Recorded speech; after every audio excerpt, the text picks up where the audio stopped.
40 முதல் 50 வயதிற்குப் பிறகு இந்த 3 வைட்டமின்களை எடுத்துக்கொள்ள மறக்காதீர்கள். வணக்கம். 40 வயதிற்குப் பிறகு அனைவரும் எடுக்க வேண்டிய 3 வைட்டமின்களைப் பற்றி இன்று பார்க்கலாம். இந்த வைட்டமின்களை உட்கொள்வது உங்கள் ஆரோக்கியத்திற்கு அடிப்படை தேவையாகும்.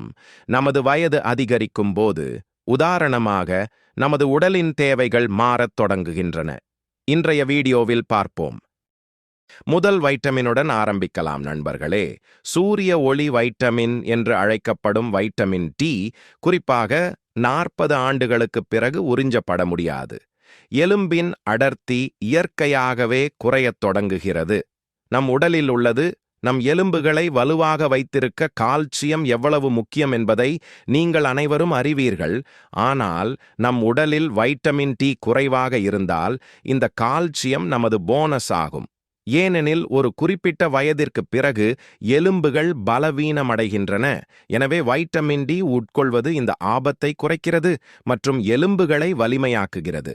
இது தவிர வைட்டமின் டி நோய் எதிர்ப்பு சக்தியை பலப்படுத்துகிறது என்பது இப்போது உங்களுக்குத் தெரியும். நீங்கள் தினமும் சூரிய ஒளியில் குறைந்தபட்சம் 1 மணி நேரம் அல்லது மதியம் 15 நிமிடங்களாவது சூரிய ஒளியில் இருக்க வேண்டும். தோல் முடிந்தவரை நேரடி சூரிய ஒளியில் வெளிப்படும். இது ஒவ்வொரு நாளும் வைட்டமின் டி நல்ல அளவு கிடைப்பதை உறுதி செய்யும்.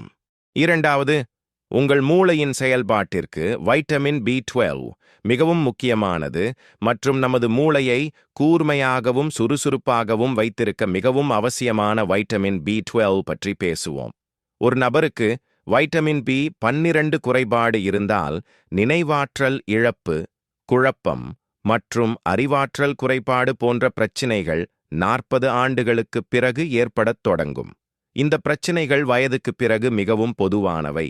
இது தவிர உடலில் ஆற்றல் உற்பத்தியில் வைட்டமின் B12 முக்கிய பங்கு வகிக்கிறது. உங்கள் உடலின் ஒவ்வொரு பகுதிக்கும் ஆக்சிஜனை கொண்டு செல்லும் இரத்த சிவப்பணுக்களை உருவாக்க உதவுகிறது. அல்லது நீங்கள் மிகவும் சோர்வாக உணர்ந்தால் அதற்கு வைட்டமின் B12 குறைபாடு காரணமாக இருக்கலாம். மூன்றாவது முக்கியமான வைட்டமின் சி நண்பர்களே.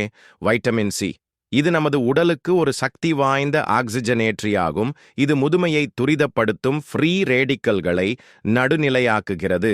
உடலுக்குள் தீங்கு விளைவிக்கும் மற்றும் நமது செல்களை சேதப்படுத்தும் விஷயங்கள் மற்றும் நமது வயது அதிகரிக்கும் போது இவை ஃப்ரீ ரேடிக்கல்கள் நமக்குள் அதிக எண்ணிக்கையில் அதிகரிக்கத் தொடங்குகின்றன மற்றும் ஆக்சிஜனேற்ற அழுத்தம் அதிகரிக்கிறது.